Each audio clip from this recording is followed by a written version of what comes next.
They got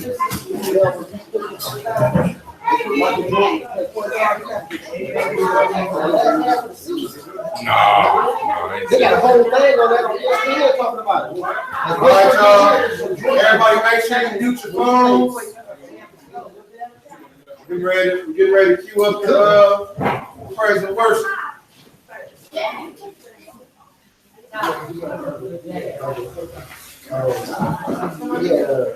Yeah, put the big voice on.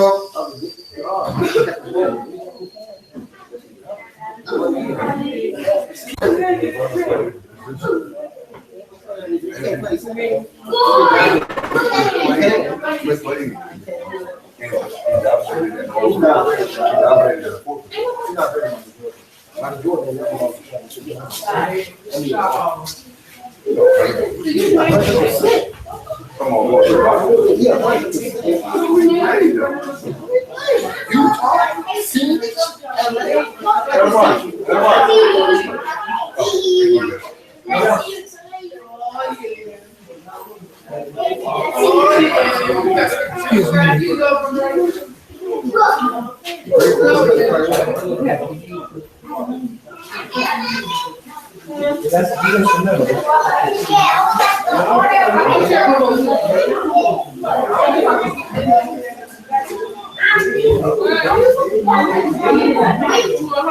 Y'all be in the middle of the room?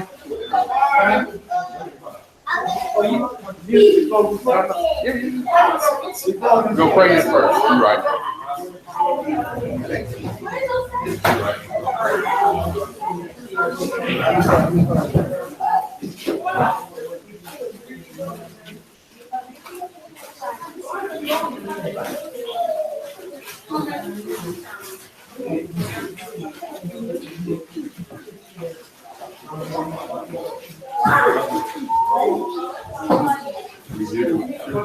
No. Sit down, man.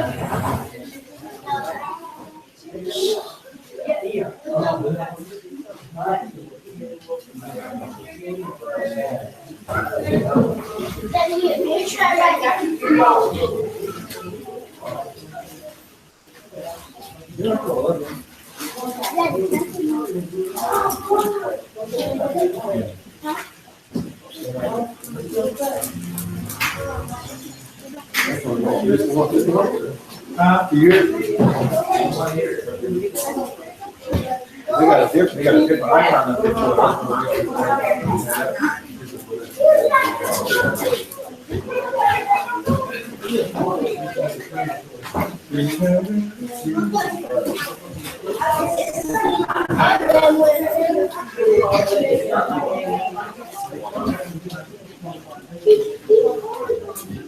All right,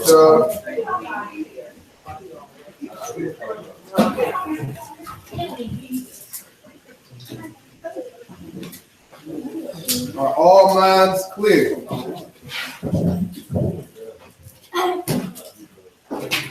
Everybody don't have to answer at one time.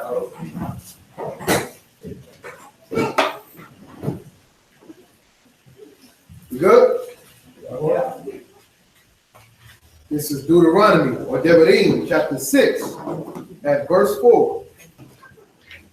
Hear, O Yisrael, Yahuwah our Elohim, Yahuwah is one.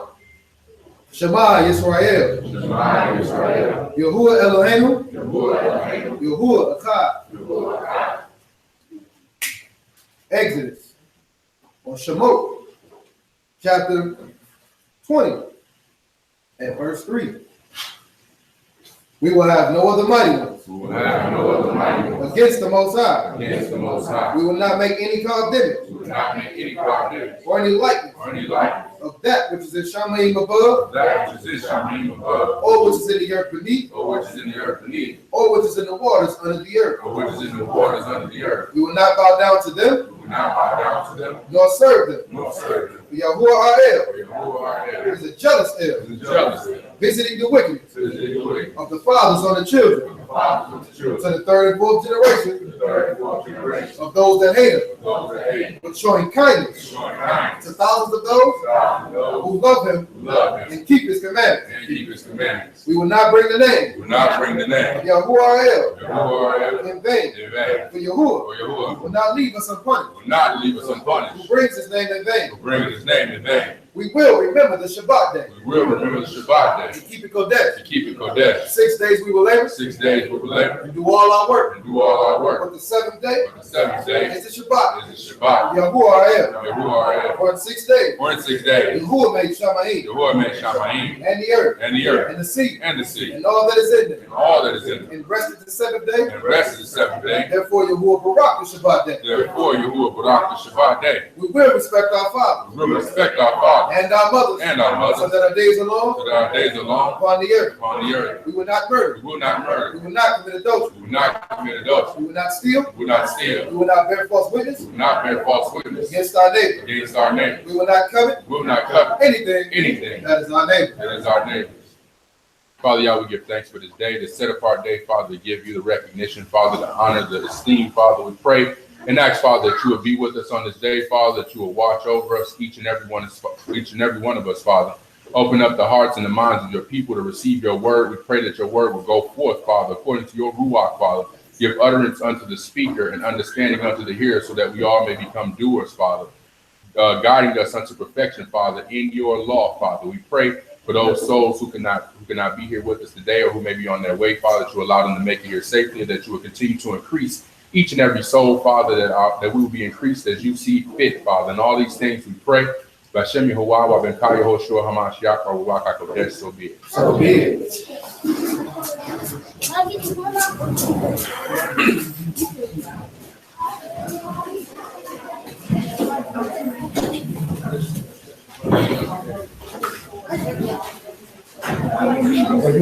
No, wherever. It don't matter. Because people are going to come through the house. It don't matter. It's completely up to you. All right, we're going to have praise and worship. We got a lot to be grateful for, so I figured that'd be a good song for us to sing today.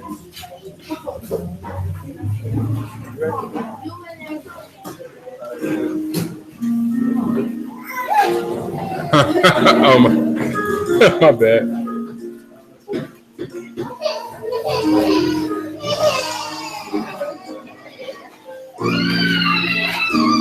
Jeez.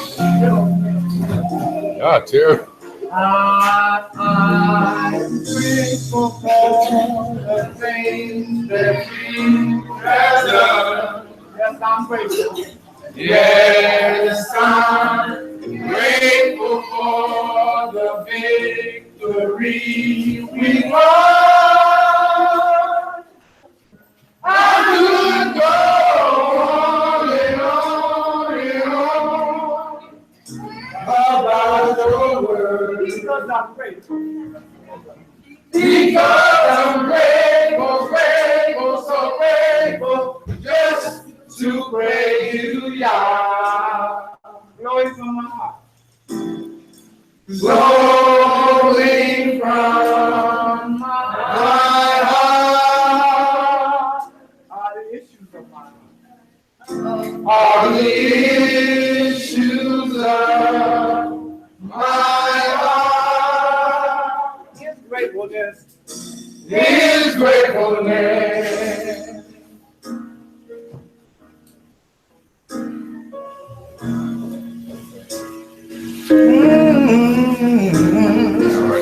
Yeah, gotta be grateful today, every day of our lives.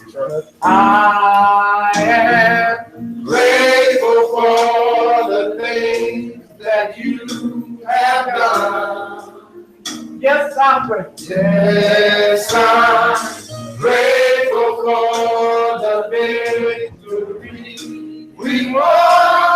I could go on and on. I could go on and on and on about your word. About your word. Because I'm grateful. Because I'm grateful, grateful, so grateful, just to praise you, Yah. flowing from my heart. Flowing from my heart. All the issues of my heart. All the issues of my heart. His gratefulness. His gratefulness.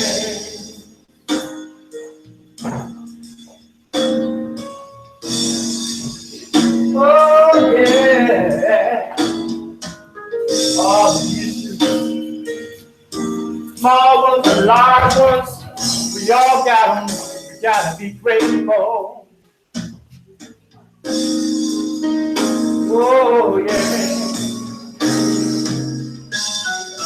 Grateful. Grateful, grateful. Grateful, grateful, grateful, grateful. Grateful, grateful, grateful, grateful. Grateful, grateful, grateful, grateful, yes.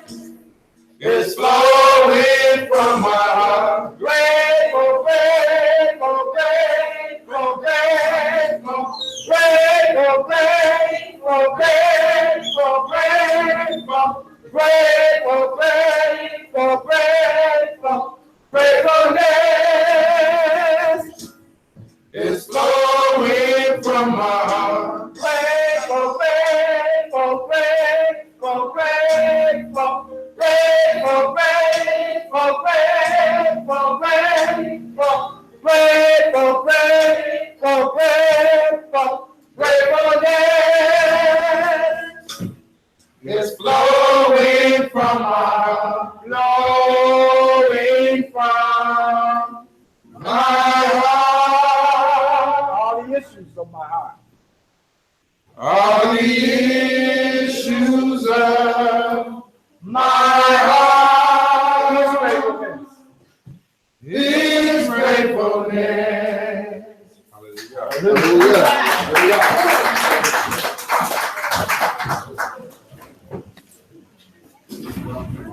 Running away from that. Man. Is that boy so scandalous? I go key on one of this. You just ain't gonna divulge that information. Right. I said you go key on the most wanted list. You just don't want to divulge that information. You don't want to see no friends. I have a homeboy from the TV show looking for you. Shabbat shalom. All right.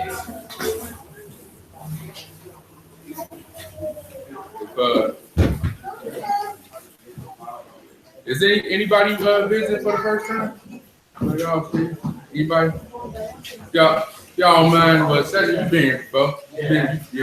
But if you don't mind, you and the brother, if y'all don't mind standing and introducing yourselves just so we all acquainted. My name is Cedric, known as Taylor. Southwest Detroit. Been in this room about 40 years now. I've been visiting here a couple times. Today I come with my brother. And y'all can see. Okay. Hallelujah. Yeah, I'm here. I've been into airplanes. I've been into Okay. Praise the Most High. a long time ago. Who I am.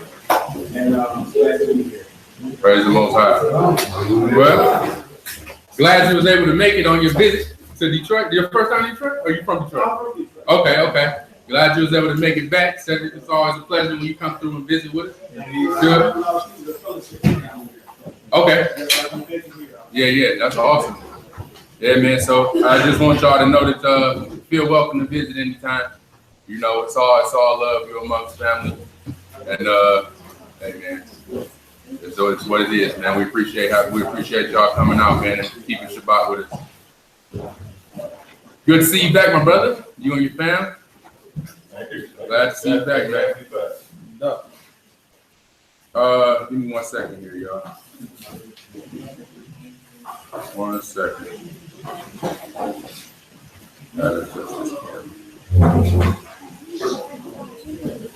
Yeah. Did you cut out? No. Oh, no. Wait up, super tank. No, I wish. A slight adjustment.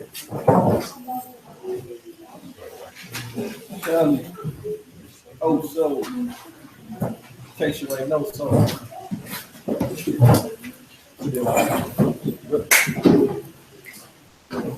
all right, so I have the distinct pleasure of addressing you all today with a little bit of understanding out the book. I titled the lesson is really just comparing, not really necessarily comparing, but it's going to run through the whole Peter and Paul saga.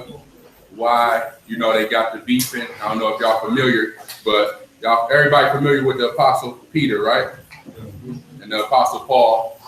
Did y'all know that at one point in time they was butting heads a little bit? Y'all familiar? Okay, but we're gonna deal with that. So I titled it "What's Beef?"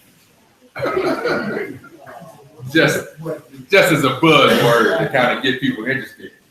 But no, so I'm gonna show the little contention that Peter and Paul had, and I'm gonna run through the whole.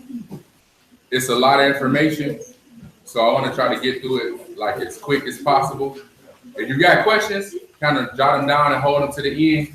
If I'm going too fast, just be like, hey, that was too quick. Can you repeat that? That'd be no problem. So first, we're gonna start off dealing with Peter. Let's go to Luke.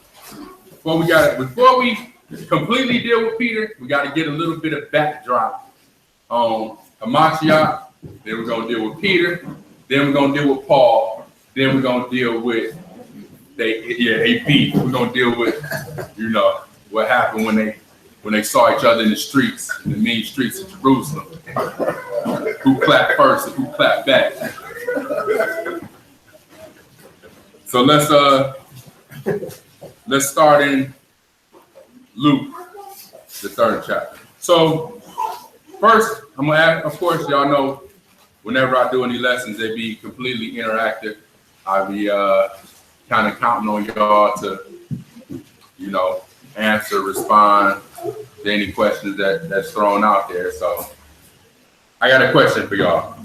We're gonna deal with this first portion of the lesson. How old was Hamashiach when he was executed? 33 and a half? 33 and a half? You can't count. You can't count halves once you get past 11.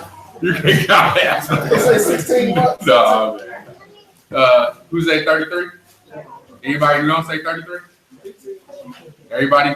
One person that don't say 33? Anybody else? We started in Genesis 33. You sure? Yeah, 33. Okay, so we're going to deal with that first. I'm glad we don't all agree. Let's see what the book says. So let's start with Luke, the 3rd chapter, and verse 23.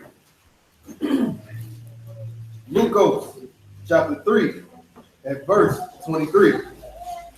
Mashiach himself began to be about 30 years of age, being, as was supposed, the son of Joseph, which was the son of Heli. Okay, so this particular portion through Luke is going to run down the whole lineage all the way back to Adam.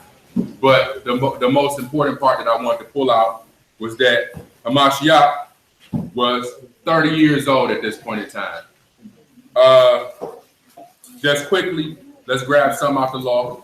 Numbers chapter 4 and verse 3, just because we got to bring out the important parts that go back to the law, because it's just like a trend, and it's definitely something that we got to do with everything, because everything, the saying that we uphold here is that everything goes back to the law.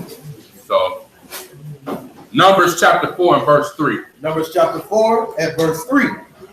From 30 years old and upward, even until 50 years old, all that enter into the host to do the work in the tabernacle of the congregation. So this was basically talking about the sons of Kohath and the sons of Levi, but basically being the ones who worked in the temple and the tabernacle, but they wasn't able to do that until being 30 years old, right? So this going back to the law when we're talking about the age that a person had to be in order to do work on the tabernacle. So let's go back to Luke. And we're gonna jump over the lineage part because it's not really important to the lesson today. And let's go to chapter 4 and verse 1. Luke chapter 4 at verse 1. Mashiach being full of the Ruach HaKodesh returned from Jordan and was led by the Ruach into the wilderness, being 40 days tempted of the devil. And in those days he did eat nothing. And when they were ended, he afterward hungered. Okay, so everybody familiar with this story? How Mashiach was led into the wilderness to be tempted, and the tempter was on his head like, yo, if you the Most High Son, then do this, that, and the third. He came back at him with what was written. But I just went there to show you that this is a parallel account of Matthew's account in Matthew the 4th chapter. So let's go to Matthew 4, because what I need to pull out is in Matthew 4, but I needed to show y'all that it was the same time frame as around the years when Mashiach was 30 years old. Right? Everybody with me so far? Okay, cool. Matthew chapter 4 and verse, you know what? Let's start at verse 1, just to show that it was the same exact events. Matthew, chapter 4 at verse 1. Then was Mashiach led up of the Ruach into the wilderness to be tempted of the devil. And when he fasted 40 days and 40 nights, he was afterward and hungry. Same thing, right? Okay, let's jump down to verse 11. Verse 11. Then the devil leave him, and behold, and Malachim came and ministered unto him. Okay, so we jump right past the part with the whole tempting and they going back and forth with the tempter, right? We jump past all that. We don't need that at this point in time. Verse 18. Verse 18. And Mashiach, walking by the Sea of Galilee, saw two brethren, Simon called Peter. 17. Verse 17. From that time Mashiach began to preach and to say, repent, for the kingdom of Shamayim is at hand. So this was after he found out that John had been in prison. They say after that time that he began to preach, saying what? Repent, for the kingdom of Shamayim is at hand. Go ahead. And Mashiach, walking by the Sea of Galilee, saw two brethren, Simon called Peter, and Andrew his brother, casting a net into the sea, for they were fishers. And he said unto them, follow me, and I will make you fishers of men. So at this point, he walked through, and he saw Simon, who's surnamed Keeper, right? And he said, and Andrew his brother, and he told them to come and follow him. So at this point, he's choosing his disciples, right? Everybody good there? Okay, now let's go to John, the 2nd chapter.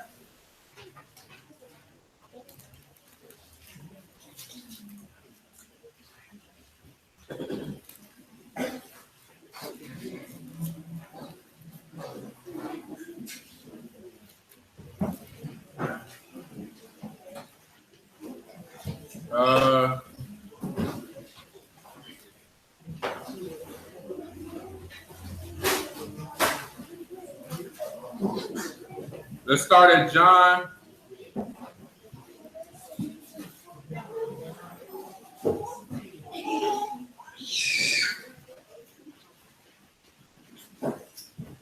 As a matter of fact, let's start at chapter 1 and verse 41. John, or Yehukanan, chapter 1 and verse 41. I'm sorry, verse 40. Verse 40. Verse 39. Verse 38. Verse 39. He said unto them. Verse 38. Verse 38. John 1 and 38. My bad. Yehukanan chapter 1 at verse 38. And Mashiach turned and saw them following. I'm sorry. Verse 36. Verse 35. My bad. It's true. I ain't doing this on purpose. Verse 35. Verse 35. And again, the next day after, Yehuchanan stood and two of his disciples, and looking upon Mashiach as he walked, he said, Behold, the Lamb of Elohim. And the two disciples heard him speak, and they followed Mashiach. Then Mashiach turned and saw them following, and saith unto them, What seek you? They said unto him, Rabbi, which is to say, being interpreted, Master, where dwellest you? He saith unto them, Come and see. And they came and saw where he dwelt, and abode with him that day. For it was about the 10th hour. One of the two which heard Yehuchanan speak and followed him was Andrew, Simon Peter's brother.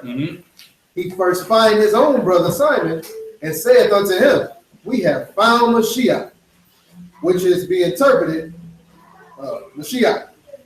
Okay, that's good. So I had to go all the way back there to show y'all that this is the same thing, right? That we just read in Matthew, the 4th chapter, when he bumped into Simon and Andrew, and he like, yo, follow me, it's going down, right? Chapter 2, verse 13. Chapter 2 at verse 13. I'm sorry, verse 2. Chapter 2 at verse 2. And both Mashiach was called and his disciples to the marriage. And when they wanted wine, the mother of Mashiach saith unto him, They have no wine. So we all familiar with this, like everybody familiar with the story of Mashiach turning water into wine, right? Okay, so this is that particular event. But it says that him and his disciples was called to the marriage, right? Y'all gonna see why this is important soon enough. Verse 13. Verse 13.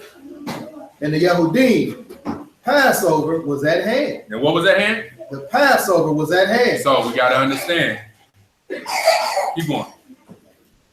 The Passover was at hand, and Mashiach went up to Jerusalem and found in the temple those that sold oxen and sheep and doves and the changers of money sitting.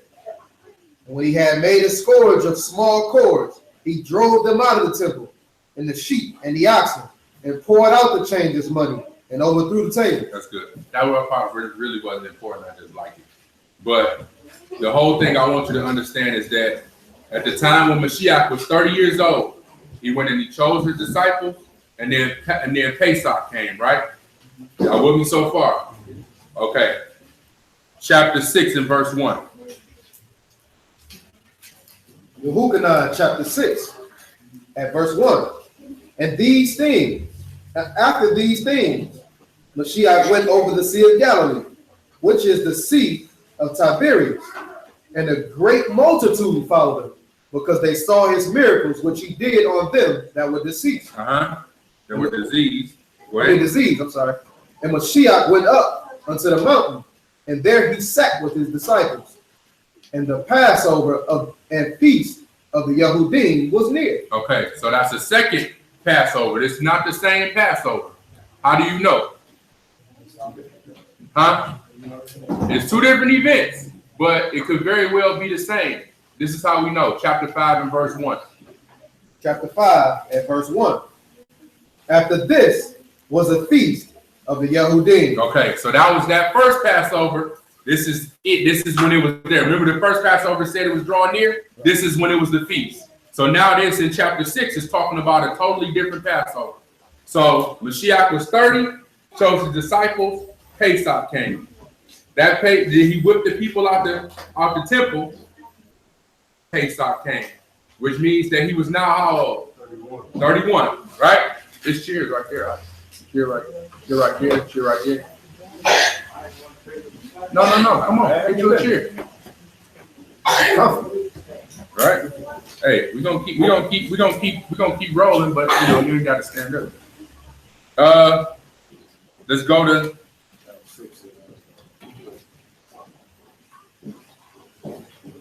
that was 6 and 4? Yeah. Well, Matthew, we just went back to 5. Yeah. Okay. Let's go to John 11. John 11.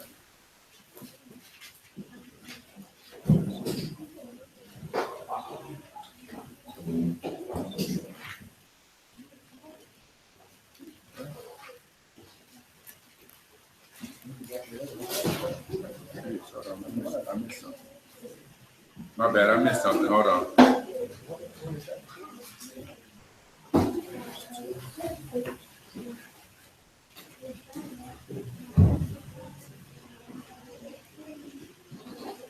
One moment. Hold on 1 second, y'all.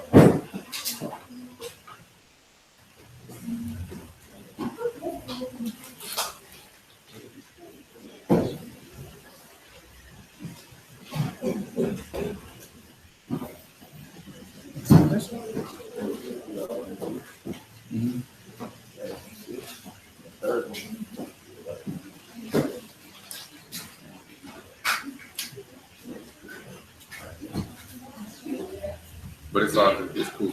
Go ahead. Chapter 11, verse 55. Yehukanah chapter 11 at verse 55. And the Yehudim Passover was near at hand, and many went out of the country to Jerusalem before the Passover to purify themselves. Okay. Verse 57. Verse 57. Now both the chief priests and the Pharisees had given a commandment that if any man knew where he were, he should show it, and that they might take him. So this is the Passover that he was actually crucified, right? Or that he was executed. So it would actually have been, what's that show? That's 30, is that 32? Yeah. 32, okay. 32 years old, right? But it's showing that from the time he was 30 years old to about the time he was 32 years old, that's when his disciples basically walked with him and learned from him, right? Right? Right, exactly. So now let's go to Matthew chapter 10. It's going to come together. Because when he chose his disciples, this is what he commissioned them to do. Matthew, the 10th chapter.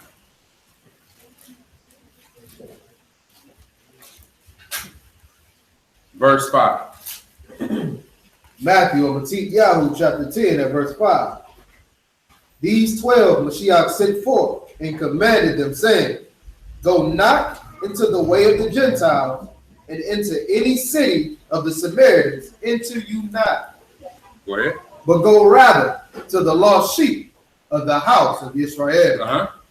And as you go, preach, saying, the kingdom of Shamayim is at hand. And as you go, preach, saying, the kingdom of Shamayim is at hand.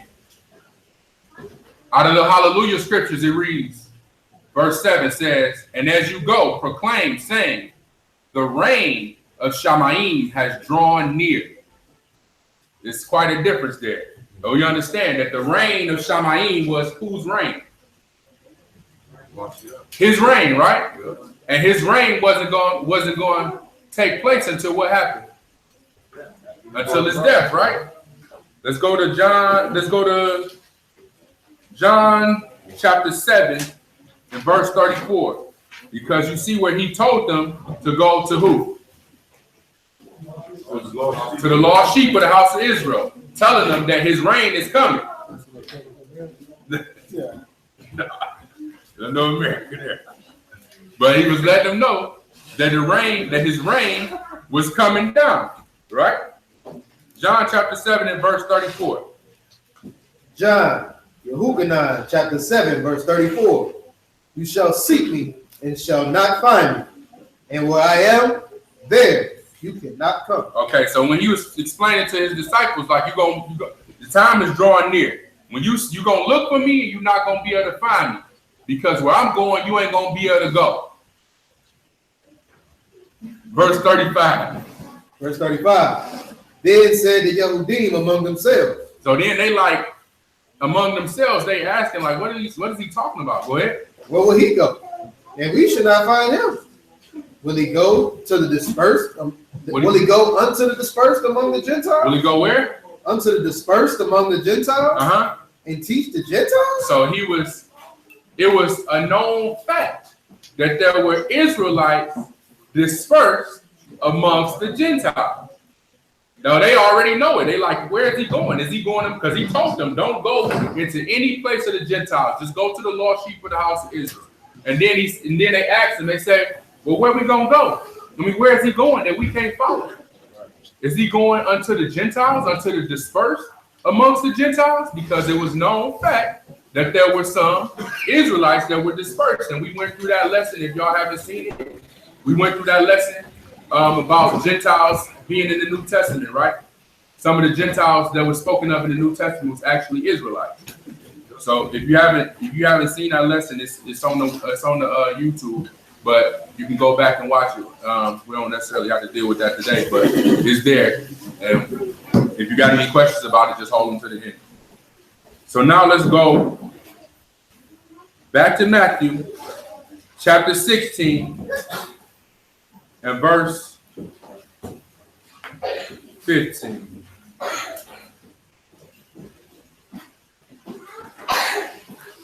I'm sorry, I'll take that. Yeah, that's cool. No.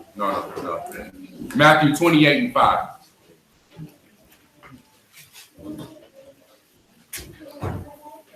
Matthew 28 and verse 5. Matthew, or Matthew. Yeah, verse 5, my bad. Chapter 28 and verse 5. And the Malak answered and said unto the woman, fear not you, for I know that these seek Mashiach, which was crucified. He is not here, for he is risen, as he said. Come, see the place where our master lay. Okay, so this is after the resurrection, right? When the women came into the tomb and they looking for him, and the Malak appeared unto them, and they like, I know who you looking for. He not here. He risen, right? Jump down to verse 16. Verse 16. Then the 11 disciples went away into Galilee. How many? Then the 11 disciples went away into Galilee, into a mountain where Mashiach had appointed them. And when they saw him, they worshipped him, but some doubted. And Mashiach came and spake unto all them, saying, all power is given unto me in Shamaim. Stop right there. So after Mashiach was risen, he brought why was it only 11 disciples? Judas marked himself, right? So now it went from 12 to 11, right? Okay, keep that in mind.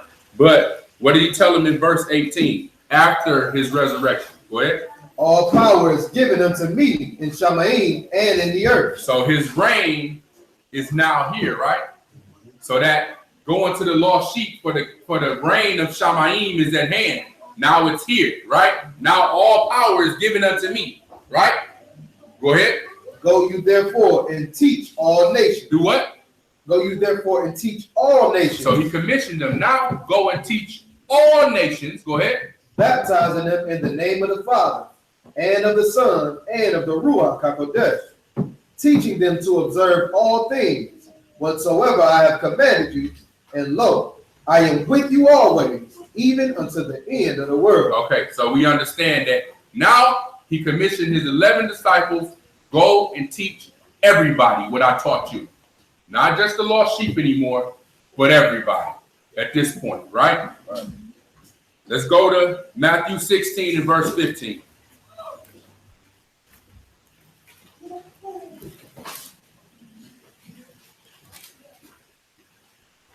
Well, now we got some understanding on Mashiach, right?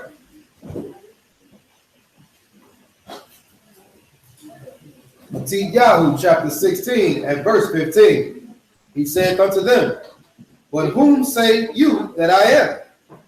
And Simon Peter answered and said, you are the anointed, the Son of the living Elohim. And Mashiach answered and said unto him, increased are you, Simon Bar-Jonah, for flesh and blood have not revealed it unto you. For who? For flesh and blood have not revealed it unto you. So this wasn't revealed to you by men, that I'm the Messiah, right? Go ahead. But my Father, which is in Shamaim, and I say also unto you, that you are Peter, and upon this rock I will build my congregation. So does anybody know what Peter means or what Kepha means in Hebrew? Anybody? Read it again. And I say unto you that you are Kepha, and upon this rock will I build my congregation. So what is Kepha in Hebrew? Rock. Rock, right? And upon this rock is where I'm going to build my congregation. Go ahead. And I say unto you that you are Kepha, upon this rock I will build my congregation, and the gates of hell shall not prevail against it. And I will give unto you the keys of the kingdom of Shamayim. And whatsoever you shall bind on earth shall be bound in Shamayim. That's good right there. So just a little backdrop on Hamashiach, how long he walked with his disciples, what he taught them, what he commissioned them to do, and then the place that he held in regard for Kepha or Peter, right? Everybody good so far? Okay, let's get a little let's go to Acts the 10th chapter.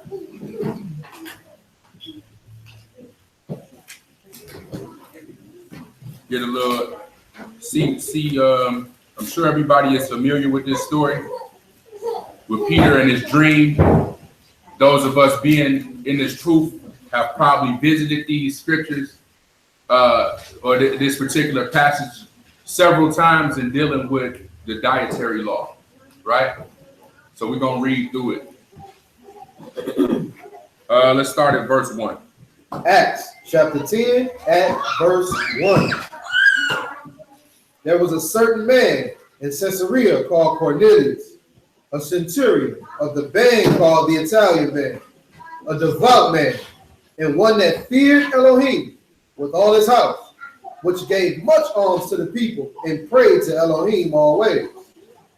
He saw in a vision, evidently about the 9th hour of the day, a malach of Elohim coming to him and saying unto him, Cornelius. And when he looked on him, he was afraid and said, What is it, master?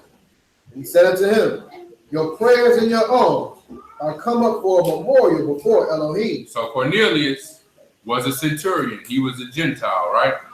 So he was devout. He believed in the Most High. He believed in Hamashiach. He prayed. He gave, what he just read. Go ahead.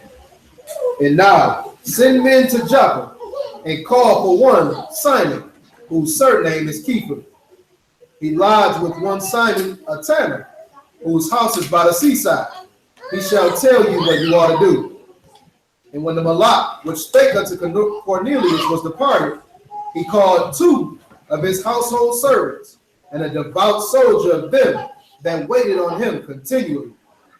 And when he had declared all these things unto them, he sent them to Joppa. Okay, so when he had this vision, they go to Joppa, tell this guy Kepha, Simon, whose name is Kepha, go get him. Send your people to go get him. So he went and told his people, go get this guy. He in Joppa. He dealing with this other dude named Simon, right? Go ahead. On the morrow, as they went on their journey and drew near unto the city, Kepha went up upon the housetop to pray about the 6th hour. And he became very hungry and would have eaten, but while they made ready, he fell into a trance. Okay, so while they was preparing the food, he went up on the housetop and he fell into a trance. At the same time, while these men were approaching him from Cornelius, right? Go ahead. And saw Shamayim open, and a certain vessel descending unto him, as it had been a great sheet knit at the 4 corners, and let down to the earth, wherein were all manner of 4-footed beasts of the earth, and wild beasts, and creeping things, and fowls of the air. And there came a voice to him, Rise, Kepha, kill and eat. But Kepha said, Not so, master, for I've never eaten anything that is common or unclean. And the voice spake unto him again the second time, What Elohim hath cleansed, that call not you common. This was done thrice, and the vessel was received up again into Shamayim. So this happened 3 times where he saw the same vision. This sheet come down and it had all manner of beasts and creeping things. And the voice said, kill and eat. And Peter was like, nah, I don't eat that kind of stuff. I never ate that kind of stuff. Nothing common or unclean. Nothing common or unclean. And the voice was like, don't call anything that I have cleansed common and unclean. So the thought is that if it's cleansed by the Most High, that means I can eat it, right?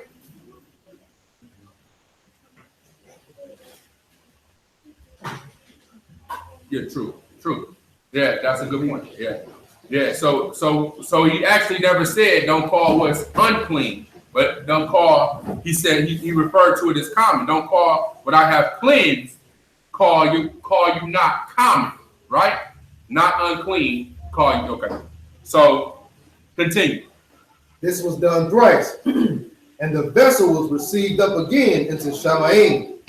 Now while Kepha doubted in himself with this vision which he had seen Shemi, behold, the men which were sent from Cornelius had made inquiry for Simon's house, and stood before the gate, and called and asked, whether Simon, which was surnamed Kepha, were lodged there. While Kepha thought on the vision, the Ruach said unto him, behold, 3 men seek you. So as he was pondering on what this vision meant, the Ruach said unto him, there's 3 guys out there that's seeking you, right? And verse 20. Arise, therefore, and get you down, and go with them, doubting nothing, for I have sent them. So the Ruach was telling him, like, I sent these men. Arise and go.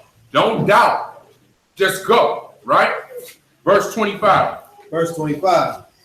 And Kepha was coming in. So Peter went. Peter went. So now verse 25. Verse 25. And as Kepha was coming in, Cornelius met him and fell down at his feet and worshipped him. But Kepha took him up, saying, stand up. I myself also am a man. And as he talked with him, he went in and found many that were come together. And he said unto them, you know how it is an unlawful thing for a man that is a Jew to keep company or come unto one of another nation. So it was unlawful through tradition, not through the law, not through the Torah, but it was tradition through the oral law, or through some of those Talmudic traditions that we read through or that we went through. That lesson is up as well. But it was tradition rather than written law, right? Go ahead. But Elohim have showed me that I should not call any man common or unclean. That I should not call any food. Any man common or unclean. So as you read through, we understand that he's not talking about food, but he's talking about men, right? Because he didn't want Peter to be hesitant about going unto these people who were of another nation, because it was quote unquote unlawful, but it was unlawful according to the tradition, not according to the Torah. So because he showed him the vision, and then now he understands what the vision means. Go ahead. Therefore came I unto you without gainsaying. Without what? Without gainsaying. Without hesitation. Go ahead. As soon as I was sent forth, I asked therefore, what intent you have sent for me? And Cornelius said, 4 days ago I was fasting until this hour, and at the 9th hour I prayed in my house, and behold, a man stood before me in bright clothing, and said, Cornelius, your prayer is heard, and your alms are had in remembrance in the sight of Elohim. Send therefore to Joppa, and call here Simon, whose surname is Kepha. He is lodged in the house of one Simon a tanner by the seaside, who when he come shall speak unto you. Immediately therefore I sent to you, and you have well done that you are come. Now therefore are we all here present before Elohim to hear all things that are commanded you of Elohim. Then Kepha opened his mouth and said, of a truth I perceive that Elohim is no respecter of persons. Go ahead. But in every nation that fear him. But in what? Every nation that fear him and work righteousness is accepted with him. Every nation that fear him and work righteousness. What's the righteousness of the Most High? Exactly, right? Is accepted with him. So now Peter is understanding totally the vision. That everything has come to fruition. Cornelius sent this man to go get him. He prayed. He had a vision. He sent this man to go get him. The man got him, came back. And when he got there, Peter understood the vision that the Most High gave him. Like, oh, it wasn't about food. It was about these men who normally we're not even supposed to deal with because they of another nation. They, quote unquote, Gentiles, right? Of the other nations. So now I understand that the Most High is not a respecter of persons, but anybody in any nation that fear him and work of righteousness or keep the commandments, he's dealing with them. Point blank, period, right? Is that not the same commission that he gave him when he rose? Go you therefore into all nations. So this is not nothing different than Peter was already commanded to do by Mashiach himself. Go you therefore to all nations, preaching and telling these people what they're supposed to do, right? Verse 44. Verse 44. While Kepha yet spake these words, the Ruach HaKodesh fell on all them which heard the word. What happened? The Ruach HaKodesh fell on all them which heard the word.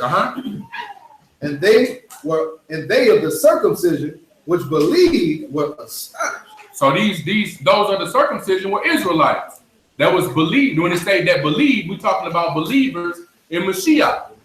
Go ahead. And as many as came with Kepha, because that on the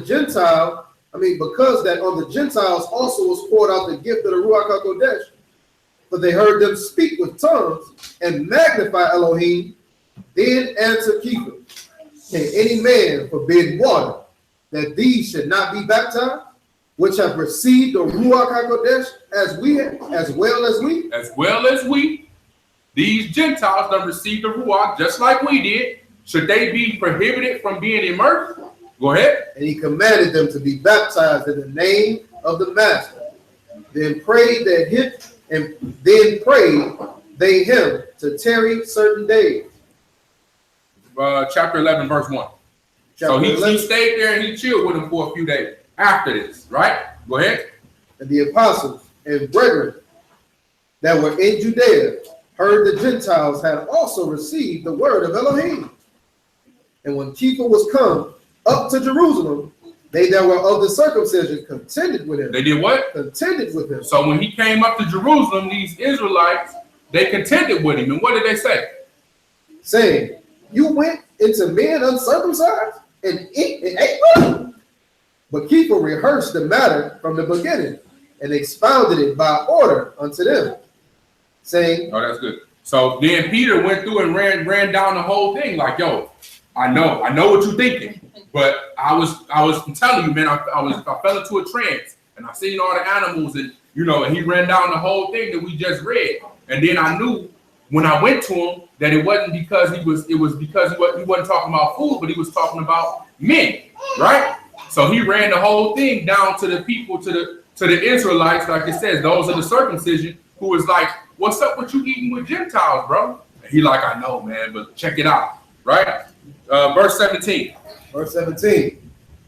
For as much then as Elohim gave them the like gift as he did unto us, who believed on the Master, the Yahushua HaMashiach, what was I, that I could withstand Elohim? When they heard these things, they held their peace and esteemed Elohim, saying, then hath Elohim also to the Gentiles granted repentance unto life. Then what?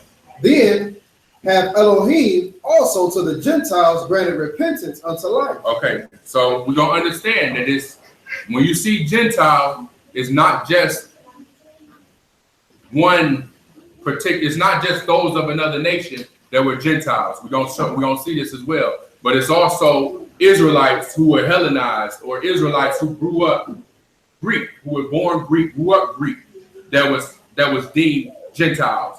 But these is talking about everybody, not just them, but everybody. Let's deal with Paul. So I wanted to give you all a backdrop on Peter as it pertained to the Gentiles and how he interacted with them, right? Now let's get a little backdrop on Paul. Romans chapter 1 and verse 1.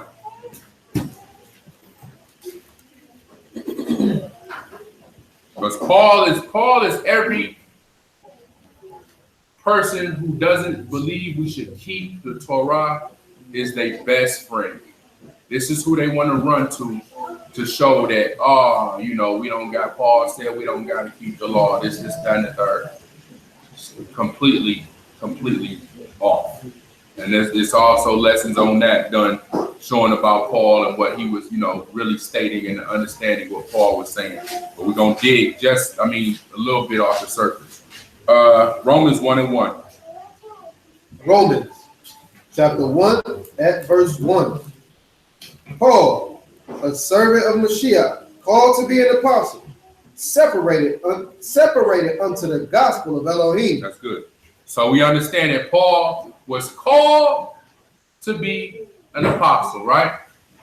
Let's grab Acts, the 24th chapter, 24 and 10.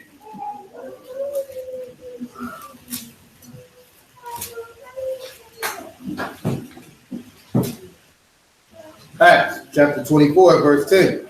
Then Paul, after that the governor had beckoned unto him to speak, answered, for as much as I know that you have been of many years a judge unto this nation, I do the more cheerfully answer for myself. Verse 14. We understand Paul right here is speaking for himself. Go ahead. Verse 14. Verse 14. But this I confess unto you. What is he confessing? Go ahead. That after the way. After the what? After the way.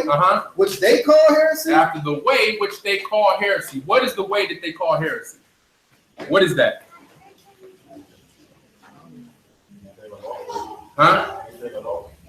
No. What is the way that they call heresy? Because there was at this point Paul was being judged. So do anybody understand what the way that the people who were condemning him called heresy? Anybody know what that was? What that way was? I'm glad y'all don't know. Now I get to pull it up the scripture. Acts 24 and verse 1. Jump up to verse 1. 24 and 1. Acts 24 and 1. And after 5 days, Ananias, the high priest, descended with the elders and with a certain orator named Tertullus, who informed the governor against Paul. So they went to the governor, the same governor that he's speaking to in verse 10. They went to the governor to inform the governor against Paul, right? Verse 5. Verse 5. We have found this man a pestilent fellow. This dude is a pestilent fellow. Go ahead. And a mover of sedition among the Yahudim throughout the world. Go ahead. And a ringleader of the sect of the Nazarenes.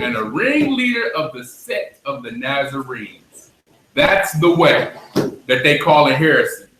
So we understand that Mashiach was from where? Nazareth, right? And when he first came on the scene, you had the high priest was like, ain't nothing good ever came out of Nazareth. There's no way that that's the Messiah. And Mashiach being the Messiah, everybody that followed him was called a Nazarene, or that way was called the way of the Nazarenes. So they saying he was a ringleader, that Paul is a ringleader in the sect of the Nazarenes. So this way that they call a heresy, all the way in verse 14, is actually belief in Mashiach, that he was actually the Son of the Most High that was sent to redeem the children of Israel. That's the way, right? Let's go back to 14 real quick. Acts 24:14. But this I confess, that after the way which they call heresy. So after the sect of the Nazarenes, I believe in Mashiach. Go ahead. So worship I the Elohim of my father. This is the way that I worship the Most High. The way that Mashiach taught us. We believe he the Son of the Most High. This is the way that I worship the Elohim of our fathers. Because you had people who didn't believe in Mashiach, and that's where they went to the governor like, yo, this dude is a pestilent fellow. And he one of the ringleaders of them Nazarene dudes, them dudes who going around talking about the Son of the Most High, talking that garbage. You know what I'm saying?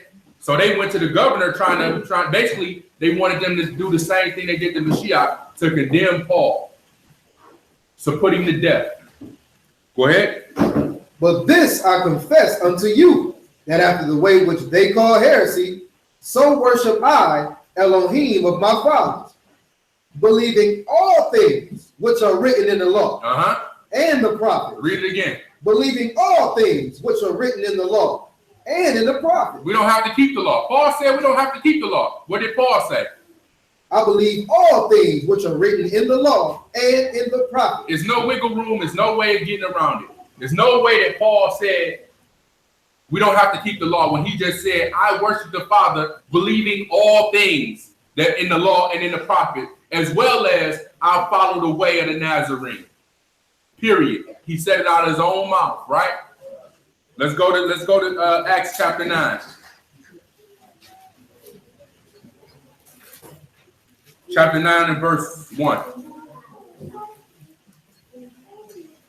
Acts chapter 9 and verse 1. And Saul, yet breathing out threatenings and slaughter against the disciples of Yahuwah, went unto the high priest and desired him letters to Damascus, to the synagogues, that if he found any of this way, whether they were men or women, he might bring them bound unto Jerusalem. Okay, so anybody know who this Saul is, right? Saul is Paul. Same dude. Go ahead. And as he journeyed, he came near Damascus, and suddenly there shined round about him a light from Shamaim. And he fell to the earth and heard a voice saying unto him, I'm sorry, jump back up to verse 2. Verse 2. And desired of him letters to Damascus, to the synagogues, that if he found any of this way, whether they were men or women, he might bring them bound unto Jerusalem. So Paul was going to the high priest, right? He went down to on his way to Damascus.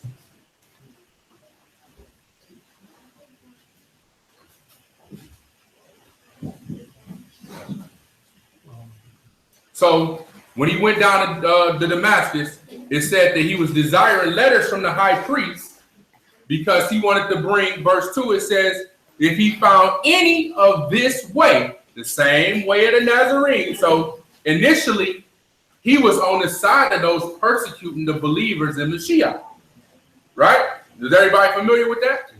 Okay. So he wanted letters from the high priest allowing him to bring these people and arrest them, right? Okay, so and understand when it says Saul, that's Paul. It's Saul and Paul, the name in Hebrew is Shaul, right? Saul never changed his name to Paul. He never changed his name to nothing. Paul is a Latin derivative of what it's in the translation. He never actually changed his name. But continue.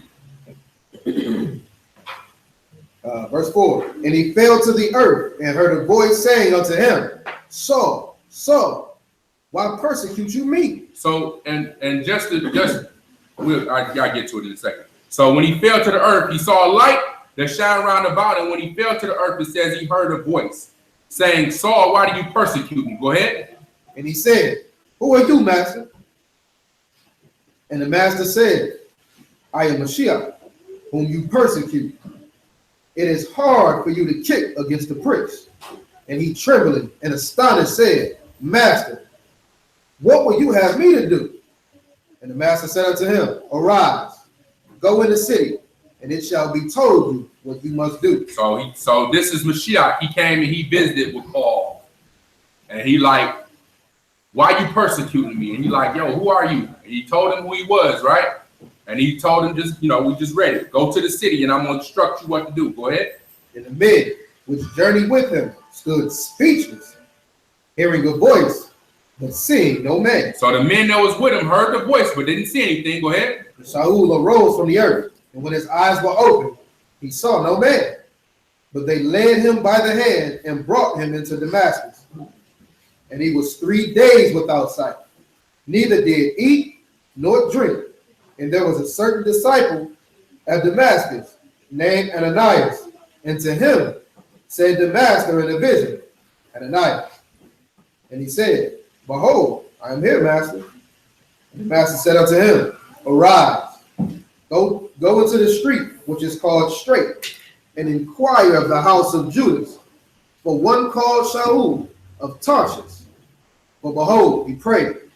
So this Judas is not the same Judas. True. Okay, just so y'all know. Go ahead. And have seen in a vision a man named Ananias coming in and putting his hand on him that he might receive his sight. So he's saying Saul is going to be there. He's going to be there praying. He's waiting on you, a man named Ananias, to give him his sight back because he's blind. Go ahead. Then Ananias answered, Master, I have heard by many of this man how much evil he hath done to your saints at Jerusalem. Oh, wait a minute, Master. You talking about Paul? Like, I done heard about Paul, how he been persecuting all the believers on you in Jerusalem. Like, you want me to go to him? Right. Go ahead. And he has authority from the chief priest to bind all that call on your name. But the master said unto him, Go your way, for he is a chosen vessel unto me. So he is what? A chosen vessel unto me. What did it say in Romans 1:1? Chosen, right? Go ahead. To bear my name before the Gentiles and kings. To bear my name before the Gentiles and kings, and who else? And the children of Israel. And the children of Israel. Go ahead. For I will show him how great things he must suffer for my name's sake. And Ananias went his way and entered into the house, putting his hands on him, said, Brother Shaul, the master, even Mashiach, that appeared unto you, the way as you came, have sent me, and that you might receive your sight and be filled with the Ruach HaKodesh. And immediately there fell from his eyes as it had been scales, and he received sight forthwith, and arose and was baptized. And when he had received meat, he was strengthened.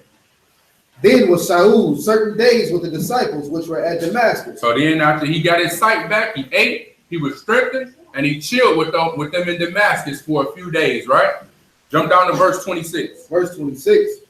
And when Saul was come to Jerusalem, he essayed to join himself to the disciples, but they were all afraid of him, and believed not that he was a disciple. But Barnabas took him and brought him to the apostles, and declared unto them how he had seen the master in the way, and that he had spoken to him, and how he had preached boldly at Damascus in the name of Mashiach. And he was with them, coming in and going out at Jerusalem. And he spake boldly in the name of the master Mashiach, and disputed against the Grecians, but they went about to slay him. That's good. And disputed against the Grecians. Look that Grecians up for me real quick. Read 26 again. Verse 26. And when Saul was come to Jerusalem. So after he left Damascus and he came to Jerusalem, right? This was where Peter and James and all the apostles was there.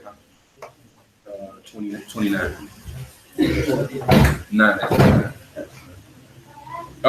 It says that they were afraid of him because of his reputation, right? And they didn't believe that he was a disciple. Like, nah, not this guy. Like all the drama he done did. Like, yo, he got the, Exactly. So that Grecians means Hellenists, one who imitates the manners and customs or worship of the Greeks and use the Greek's tongue, used in the New Testament of Jews born in foreign lands and speaking Greek. So this Grecians wasn't actually Greeks. It was Israelites who was Hellenized or who was born as Greeks, right? So it says he disputed against the Greeks, but they went about to slay him. So he was coming against those, letting them know, you know what I mean? These Israelites, right? Let's grab Galatians chapter 1 and verse 1. Yeah, exactly. So they wasn't rocking with Paul. Like, it's no way that this dude is a disciple. Like, I ain't buying it. He an agent. Easy. Galatians chapter 1 and verse 1. Galatians chapter 1 and verse 1. Paul, an apostle, not of men, neither by man, but by Mashiach, and Elohim the Father, who raised him from the dead. So Paul is like, yo, I'm Paul, an apostle. I wasn't appointed by man, but I was appointed by Mashiach himself, whom the Most High raised from the dead. Now, why would Paul have to mention that that he was appointed by Mashiach and not appointed by man. We're going to see in a minute. Jump down to verse 15. Verse 15. But when it pleased Elohim, who separated me from my mother's womb and called me by his grace to reveal his son in me, that I might preach among the heathen.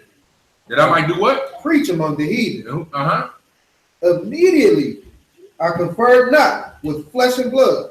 So I didn't go to the rest of the disciples. I didn't go to Peter. I didn't go to James. I didn't confer with flesh and blood. Go ahead. Neither went I up to Jerusalem. And I didn't go right away to Jerusalem, even though what we just read is that he went to Jerusalem after he left Damascus. But he didn't go right away to Jerusalem. This is what he's saying in Galatians. Go ahead. But I went to Arabia. But I went where? To Arabia. To where? To Arabia. And what is in Arabia? Keep reading. And returned again unto Damascus. Uh-huh. Then after 3 years. Then after how long? After 3 years. Uh-huh. I went up to Jerusalem to see Peter and abode with him. How long did Mashiach train his disciples? 3 years. When he first got them, right? Go ahead. But other of the apostles saw I none, except James, the master's brother.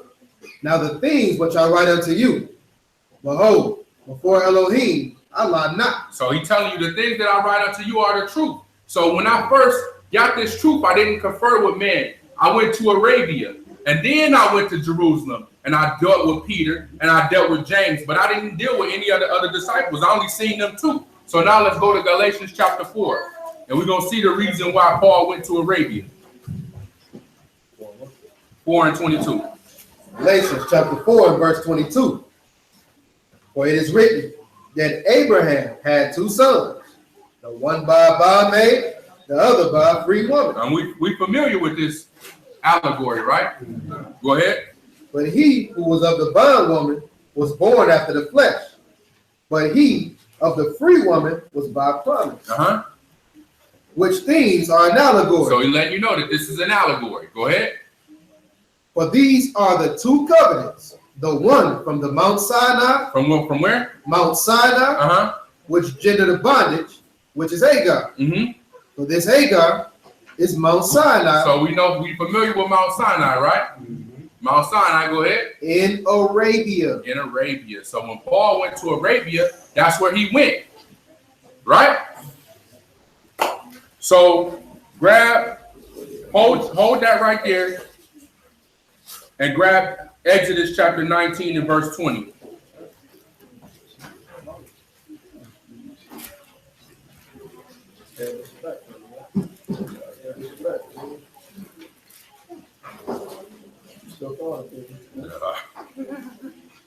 Exodus chapter 19 and verse 20. Shemot, or Exodus chapter 19 and verse 20. And Yahuwah came down upon Mount Sinai, Uh-huh. and on the top of the mount, and Yahuwah called Moshe up to the top of the mount, and Moshe went up. That's good. So we understand when the Most High, or when this is actually Mashiach, appeared to Moses, where did he appear to him?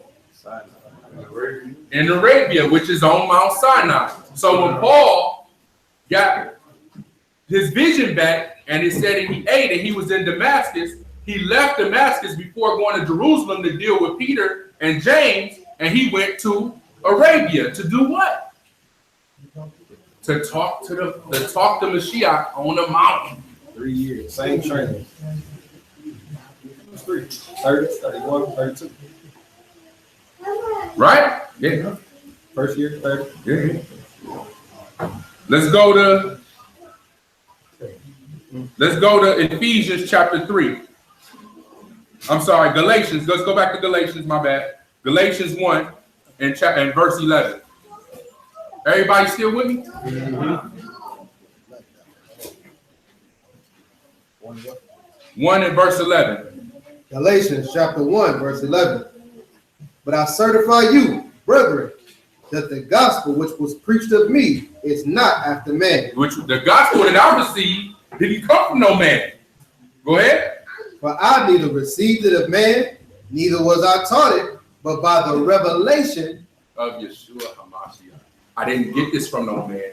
The Mashiach himself gave me this good news, gave me this gospel himself. When he went to Arabia, he went and got it, right? Then he went to Jerusalem and he was able, and we're going to see what happened when he went and hollered at Peter and the rest of the disciples. Let's grab Ephesians chapter. Matter of fact, no, we good. But that's the reason why Paul have to reiterate that, because he didn't receive his appointment by men. He received it through Mashiach, right? Let's grab Acts chapter 1 and verse 13.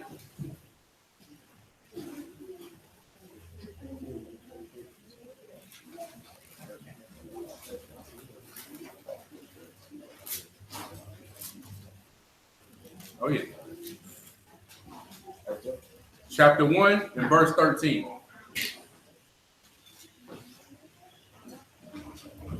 Acts chapter 1 at verse 13. When they would come in, they went up into an upper room. So this is talking about the disciples.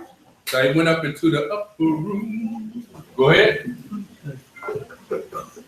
Where both Kepha and James and Yehukanan and Andrew and Philip and Thomas and Bartholomew and Matthias and James, the son of Alphaeus, and Simon,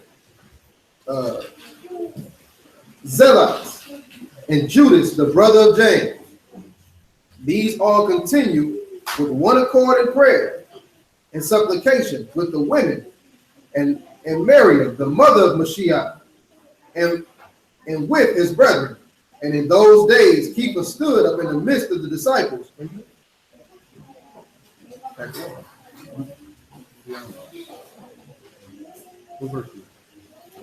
Verse 15. Okay, yeah, go ahead. I'm sorry.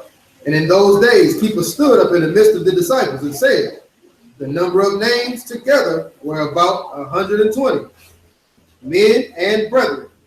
This scripture must needs have been fulfilled, which the Ruach HaKodesh by the mouth of David spake before concerning Judas, which was guide to them that took Mashiach. So he's addressing the fact that Judas is out of there, right? Amongst all the disciples, not the 11 that was left, and then 100 and some odd more, right? Go ahead. Where he was numbered with us and had obtained part of this ministry. But he was what? He was numbered with us. How many of them was it? 12. He was numbered with them. It was 12 of them, and had obtained part in this ministry. Go ahead. Now this man purchased the field with the reward of iniquity, and falling headlong. Oh, that's good right there. Jump down to verse 21. Verse 21. Wherefore of these men which have companied with us all the time that the master Yahushua went in and out among us, beginning from the baptism of Yehukanan unto that same day that he was taken up from us, must one be ordained to be a witness. Must one what? Be ordained to be a witness with us of his resurrection. So we got to choose a man out of all these disciples that's here to be numbered with us, to be numbered with the 12. We need to choose another one. Go ahead. For it is written in the book of Psalms, let his habitation be desolate, and let no man dwell therein, and his bishop Verse 23. Verse 23. And they appointed two, Joseph called Barabbas, who was surnamed Justus, and Mattathias. And they prayed and said, you, Master, which knoweth the hearts of all men, show whether of these two you have chosen. So let's see which one of these you chosen. Praying, which one of these two is it going to be? Is it going to be Joseph, or is it going to be Mattathias that's going to be one of the 12? Go ahead. That he may take part of his ministry and apostleship, from which Judas by transgression fell, that he might go to his own place. So which one of these two is going to replace Judas? Go ahead.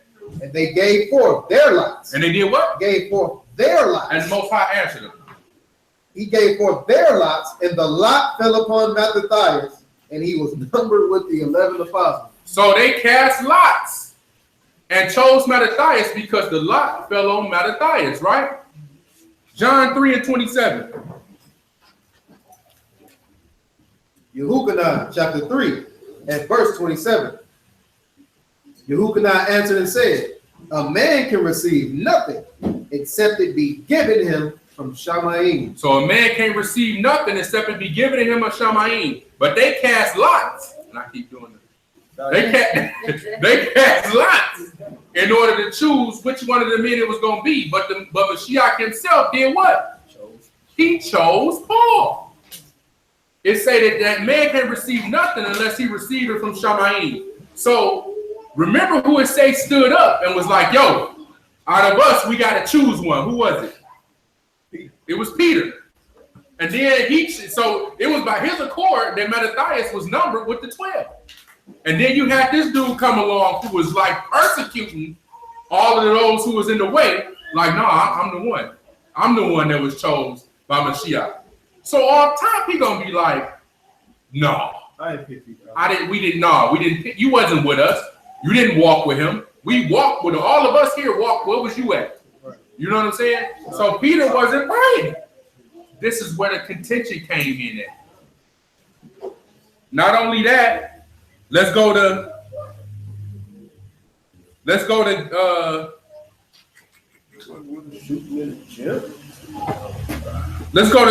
Acts chapter 15 and verse 7.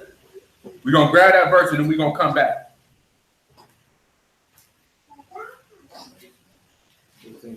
15 and 7. Acts chapter 15, verse 7. And when there had been much disputing, Keeper rose up and said unto them, men and brethren, you know how that a good while ago Elohim made choice among you, that the Gentiles by my mouth should hear the word of the gospel and believe. Stop right there. So Peter like, yo, y'all know how Mashiach chose me. I'm the one who was supposed to get a word to the Gentiles. But he didn't. He told all 11 of them, now go you forth into all nations, baptizing in the name of the Father. He told them all, right? It wasn't just Keeper. He told them all. But he said on Keeper, he said, upon this rock, I'm going to build my congregation. Now, Peter and Paul, when they interacted, because it said that Paul went to Jerusalem and he said he stayed with him 15 days. And he seen James, and they actually had an interaction. Let's go to Galatians chapter 2. And we're going to run right through this last little part and be done.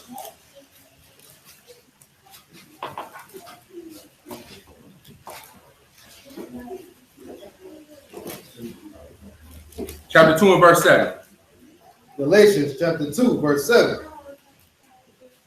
But contrariwise, when they saw the gospel of the circumcision was committed unto me, as the gospel of the circumcision was unto Kepha, but he that wrought effectually in Kepha to the apostleship of the circumcision, the same was mighty in me towards the Gentiles. So the same one that chose Peter toward the circumcision chose me for the Gentiles. Go ahead. And when James, Cephas, and Yehukanah, who seem to be pillars. Okay, stop. Who is Cephas? Anybody know? Anybody want to guess? Say again? Peter. Cephas is Peter. Yeah. Cephas is Keeper, his Hebrew name. In Greek, in Greek, the male names, they end with S's. So they put that Cephas. It's really Kephas, right? Kephas. But you see how they keep switching back and forth his name. That's Peter. This Kephas, this Cephas or Kephas is Peter. Read that again. And when James, Kepha, and Yehukanah, who seemed to be pillars, perceived that the grace that was given unto me, that they gave to me and Barabbas, and who? And Barnabas, the right hands of fellowship, that we should go unto the heathen and they unto the circumcision. So once he went to Jerusalem and he dealt with Peter and James, and they was like, all right, they seen it in him. It it says that when James, Cephas, and John, who seemed to be pillars, perceived the grace that was given unto me, they gave me and Barnabas the right hand of fellowship, that we should go into the uncircumcision, and they gonna go into the circumcision. So they decided amongst themselves, we're gonna deal with the Israelites, y'all deal with the other nations, y'all deal with the Gentiles. They decided, right? Go ahead.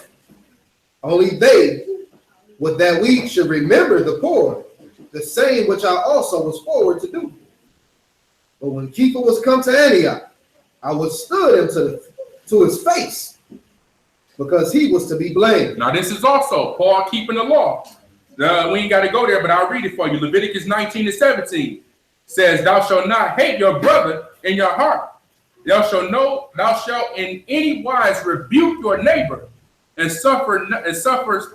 not suffer sin upon him." So Paul is then keeping the confines of the law. He rebuked Peter to his face. It said because he was to be condemned. Verse 11. Because he was to be blamed. My bad. He was to be blamed. He was guilty of something. So I withstood him to his face. I didn't go behind his back. I didn't backstab him. I didn't backbite him. I ain't talk about him to the other disciples. Me and Barnabas wasn't in the corner like, yeah, he filed. No, I withstood him to his face because he did something that was incorrect. Go ahead. For before that certain came from James, he did not eat with Gentiles.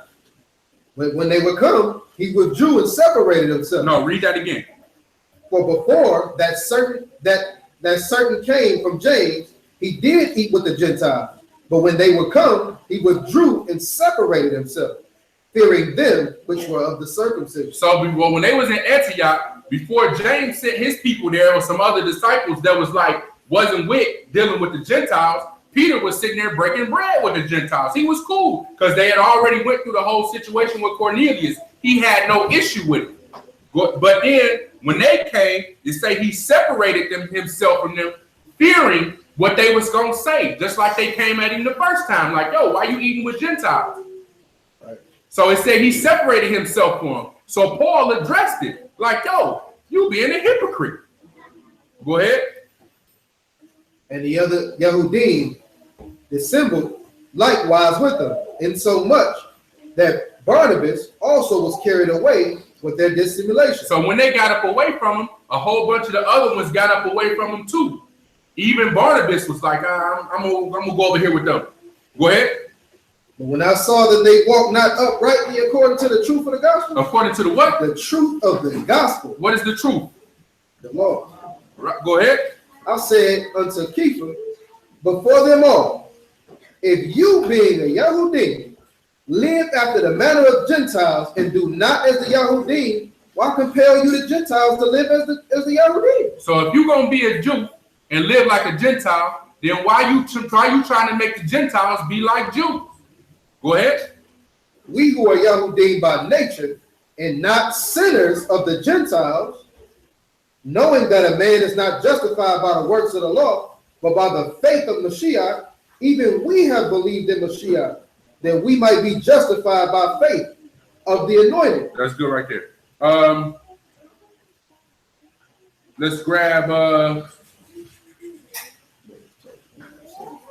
right, exactly. He just basically said that he wasn't a sinner. Acts 15:1, and we gonna end at Acts 15. Acts 15 and verse 1. Because notice what Paul said to him. Now, and in Galatians, we got to understand that this wasn't an event that was currently happening in Galatians. This was a letter that Paul wrote to the Galatians. And in this letter, he was explaining what happened when Peter came to Antioch. Right?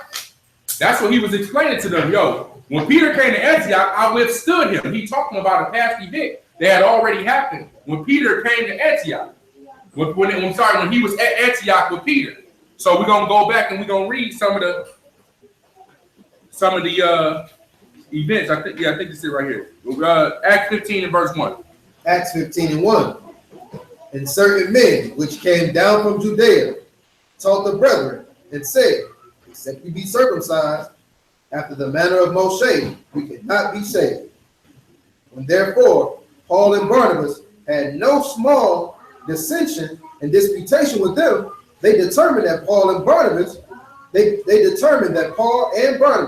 and certain of them should go up to Jerusalem unto the apostles and elders about the question. So, in Judea, the taught brethren, they taught brethren and said and told the Gentiles, basically, except you be circumcised after the manner of Moses, you can't be saved. It's clear that they talking to Gentiles here. Notice how it says, and certain men which came down from Judea taught the brethren, right? Except you be circumcised. Now, the law stated that if you was born an Israelite, what happened after 8 days? You were circumcised. So this was after the law. So it's clear that these men, they teaching that these were have to be grown men to be circumcised after the law of Moses. So it's certain that they wasn't born exactly, right? So so Paul and Barnabas had a problem with that. Like, no, I don't agree with it. It say in verse 2, it says, had no small dissension and disputation with them. They was arguing about it. And so it was determined that, man, let's go holler at the elders and the other apostles about this particular fact in Jerusalem. Go ahead. And being brought on their way by the congregation, they passed through Phoenicia and Samaria, declaring the conversation of the Gentiles. Declaring the conversion of the Gentiles, right? Go ahead. And they caused great joy unto all the brethren. And when they were come to Jerusalem, they received of the congregation. They were received of the congregation and of the apostles and elders. And they declared all things that Elohim had done with them. But there rose up certain of the sect of the Pharisees, which believed. So these were Pharisees. Everybody familiar how Mashiach beat with the Pharisees, right? But this is say a certain sect of the Pharisees that believed in Mashiach. So they wasn't all non-believers. These actually believed in Mashiach. Go ahead. Saying that it was needful to circumcise them and to command them that they keep the law of Moses. And the apostles and elders came together for to consider of this matter. And when there had been much disputing, and this is what we read earlier when Peter stood up. Go ahead. Keeper rose up and said unto them, men and brethren, you know how that a good while ago Elohim made choice among us, that the Gentiles by my mouth should hear the word of the gospel and believe. Now peep what Peter said.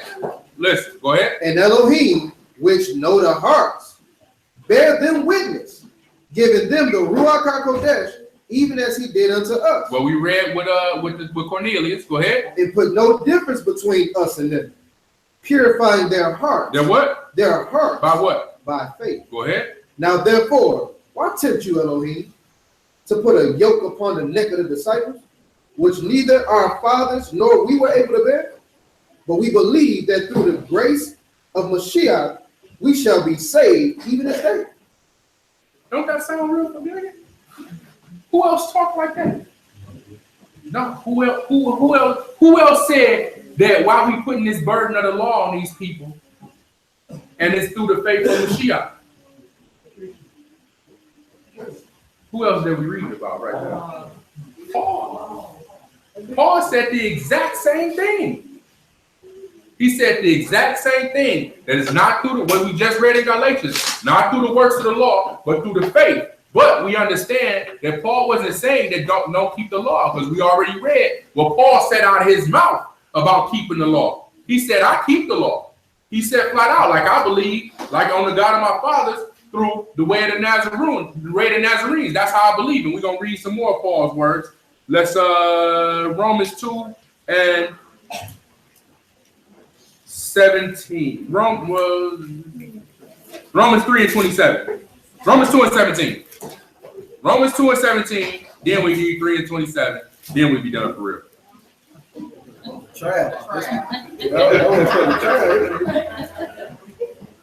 Romans 2 and 17.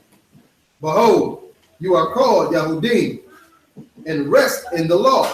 And do what? And rest in the law. Behold, you are called Yahudim, and you rest in the law. Go ahead. And make it your boast of Elohim. And make your boast of the Most High. That's what we do, right? We Yahudim. We rest in the law. We have a peace of mind, that peace that surpasses all understanding through the law, right? And our boast is of the Most High, that we follow a follower of Him, right? Go ahead. And knows His will, and approve the things that are more excellent, being instructed out of the law. Being instructed how? Out of the law. So you're being instructed by the law. This is you approve. It says that you approve the things that are more excellent because you are instructed or being instructed by the law, right? But your boast is of the Most High. Instruction coming through the law. Romans 3:27. Romans chapter 3, verse 27. Where is boasting then? It is excluded. It is excluded. By what law? Of works? No, but by the law of faith. Therefore, we conclude that a man is justified by faith without the deeds of the law. Same thing Peter was just saying, right? That a man is that we justified by faith in Mashiach without the deeds of the law. Go ahead. Is he the Elohim of the Yahudim only? Is he not also of the Gentiles? Yes, of the Gentiles also. Seeing it is one Elohim, which shall justify the circumcision by faith and uncircumcision through faith. So it's the Elohim that's one Elohim that's gonna justify the uncircumcision by faith and the circumcision by faith and the uncircumcision through faith. Go ahead. Do we then make void the law through faith? But because faith is how we justify, does that mean that the law is voided out? Elohim forbid. Absolutely not. Yeah, we establish the law. We establish the law through our faith. Because we have faith in the Most High and believe that what He said He gonna do, He gonna do what He said He gonna do, what He gonna do, from the reward to the repercussions. We establish the law. That means that the law is upheld because of our faith. Not that the law is condemned because of our faith. I got faith, so now I don't have to listen. That makes no sense. I listen because I got faith. Right? But Peter, in the end, Peter and Paul, they really had the same message. So when these Pharisees and when these other brothers was like, yo, these Gentiles need to be circumcised. Peter, like, you know that burden is a heavy burden to carry. We're going to be justified through the faith of Hamashiach. Then Paul here is like, yo, we're going to be justified through the faith in Hamashiach. It's the same faith. One master. We're going to be justified by faith, but our faith is what, like it says, it establishes that the law is actually real, that the law is true. Is our faith in it, that if we follow it and believe on it, that we're going to be justified, period. They had the same message in the end, but they had a little butt in the head because Peter was like, yo, but we chose Mattathias. And you're like, nah, Mashiach chose me. And then when he did the whole hookup with the Gentiles, and Paul was like, yo, you being a hypocrite. If you're going to be a Jew and live like a Gentile, then how you going to try to force the Gentiles to live like Jews? Be one way. Be one way. You can't have it both ways, and you being a hypocrite because James and his people came down here. Now you want to pump fake for James, right? Yeah, it's real. You know what I mean? This is real life. So you gotta put it in real situations and bring it up to speed. Like, yo, Paul was feeling a certain kind of way. He like, bro, I went blind. I went all the way to Arabia and learned this. Like, I've been getting my butt whooped for dealing with these Gentiles. They even want to kill me. Y'all want to kill me and they want to kill me. And you gonna fake it? Like, nah. So that they had, they had a little clever. They said that, they clashed a little bit, but in the end, they truly had the same message. It wasn't really a beef. They was really and it was the same message that Mashiach gave them, going to all nations. And we see that even coming out of Egypt, there was a mixed multitude amongst Israel, and even in Revelations, when it talks about the 12 gates and the 12 tribes, that there was a multitude of nations, different languages and peoples, and that. So it's always been a mixed multitude, and it's still going to continue to be a mixed multitude. But the thing is that the children of Israel were the ones chosen to lead the mixed multitude, always. So, any questions? I got a quick question. What you got, bro? All right, so with the whole thing with everybody, with the understanding that the Messiah is 33, does that kind of come from like Messiah? Yeah, it could possibly be, but you know, it also could possibly just come from people just misinterpreting the scripture. You know what I'm saying? You know, but it could possibly, you could definitely tell that in this English translation that they fully put you know what I mean? They put they whole, just even the whole thing with changing Paul's name, right? Yeah. But it was to show that he converted, his conversion. That's really, he was now a Christian. I want to deal with numerology. Yeah. All that, so I'm like, it seems like something they could have. But you know what I'm saying, wanted to it's easy. But the thing about it is, it's not really in the book. It's just the understanding that you know, it's in the fairy tale Jesus, right? Yeah. In the whole, you know, the whole ideology of who Jesus is as the Christian God. You know what I mean? There's a lot of misunderstandings, misinterpretations, bad teachings. You know, so I can see that. Yeah. Anybody else? Yeah. And you think the disciples were scared of people? And seeing him slice my man here. So now he's like, man, y'all know he chose me. I wouldn't even know. I wouldn't necessarily say that they were scared, but just think about it. Peter was like the Messiah's, like they was tight, right? They was super tight. When they came and put hands on the Messiah, Peter whipped out his sword and went to work. When the Messiah was walking on water, Peter walked with him. So they probably was kind of admiring Peter to a certain extent, like, yo, he walked on water. Right. You know what you got? So at this time in our teaching, we do folks now. We do.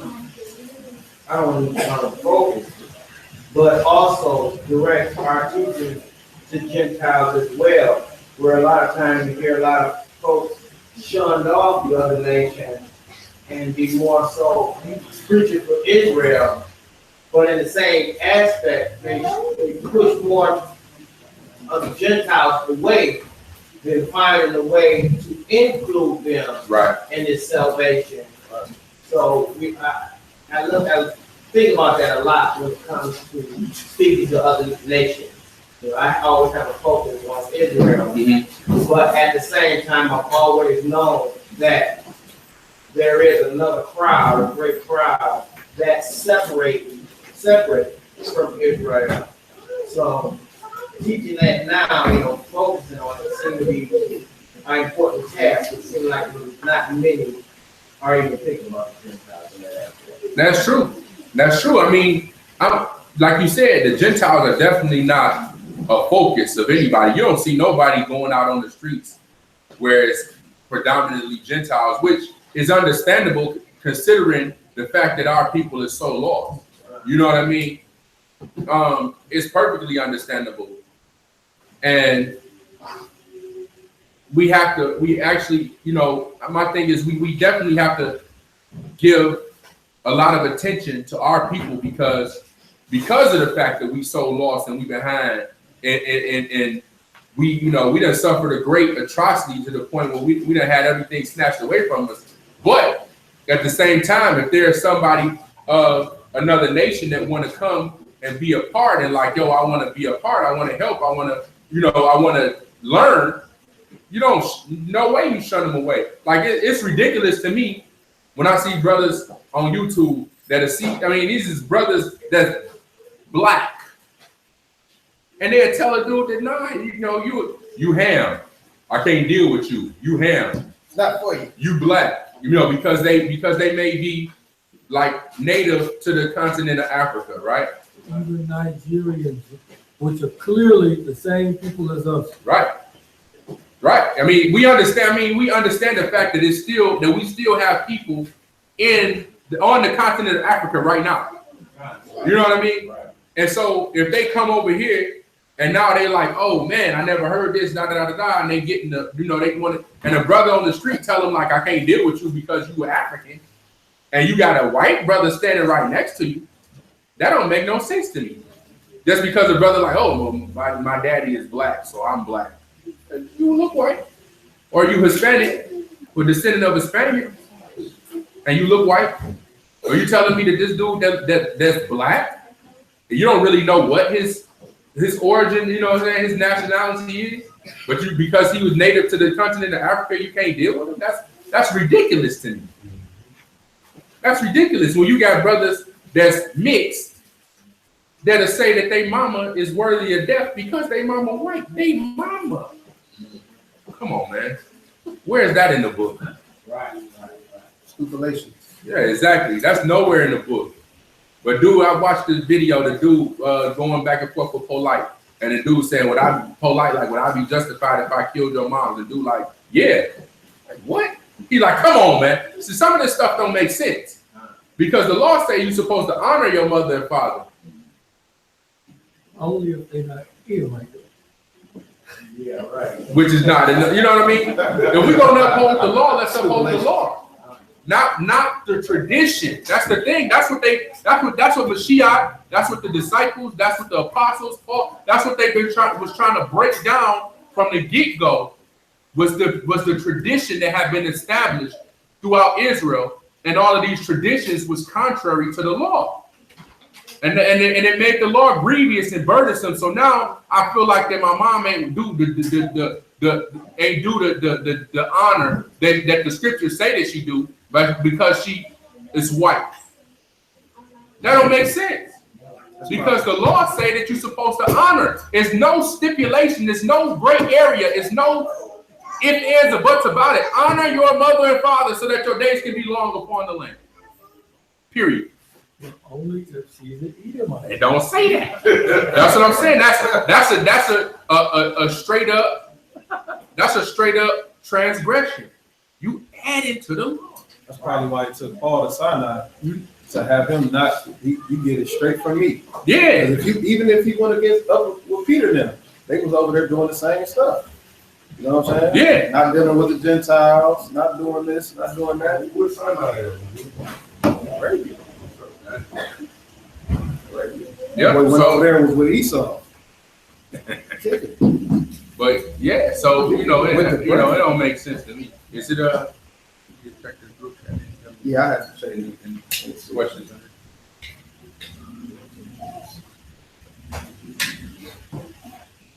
My bad.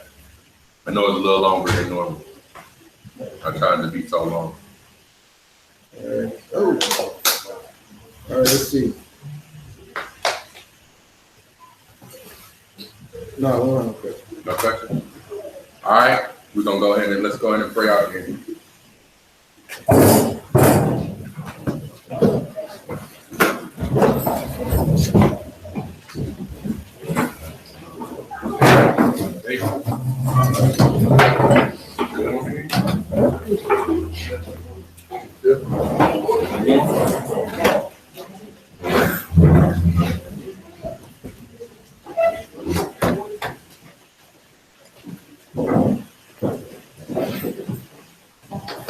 I'm sorry, bro. What's your name? Cedric. Yeah, your brother. Harry? Okay, I didn't get it. When we pray out, after we pray, we're going to say to our Father in Hebrew. So I know, it's your first time being with us. I didn't want you to be caught off guard. Like, what is that? And he's still speaking in tongues around.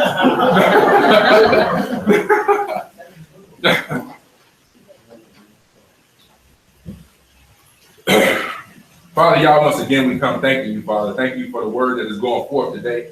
Thank you for your people who are gathered together, Father, asking, Father, that you would allow that word to increase in their hearts, Father, that it would produce something mighty, Father, that you would use each and every one of us, Father, as vessels for your word to flow through, Father, that you would allow your Ruach, Father, to be just give all understanding, Father, and comfort unto unto the hearer of your word, Father, that you would allow us to be doers, Father, that you would, any person who has been in attendance for this lesson, that Father, that you would allow this word, Father, to grow, that understanding would come from it, Father, that you would continue to lead us and guide us into all understanding, Father, that you would continue to be a light unto our path, Father, that you would continue to cleanse us and guide us and bring us to all righteousness, Father. Father, all these things we pray and we give thanks. Bashem Yehowa Benkaya Hoshua Hamashiach Baruch HaKodesh. So be it. Avinu Shabbat Shemayim. Avinu Shabbat Shemayim. Ikadosh. Ikadosh. Shenka. Shenka. Tabo. Tabo. Makutka. Makutka. Yeaseh. Yeaseh. Rasonka. Rasonka. Barek. Barek. Kasher. Kasher. Nasha. Nasha. Bashemayim. Bashemayim. Teilanu. Teilanu. Hayom. Hayom. Likin. Likin. Ikan. Ikan. Uslak. Uslak. Lanu. Lanu. Ek. Ek. Ashmatenu. Ashmatenu. Kasher. Kasher. Sukin. Sukin. Anaknu. Anaknu. Lasher. Lasher. Ashmu. Ashmu. Lanu. Lanu. Wa'ar. Wa'ar. Tabinu. Tabinu. Lede. Lede. Masa. Masa. Ki. Ki. Hi. Hatsulanu. Hatsulanu. Mi. Mi. Hara. Hara. Ki. Ki. Laka. Laka. Hamam Laka. Mamlaka. Waha Gibora. Waha Gibora. Ahati Fere. Ahati Fere. Lome. Lome. Ulami. Ulami. So be it. Hallelujah.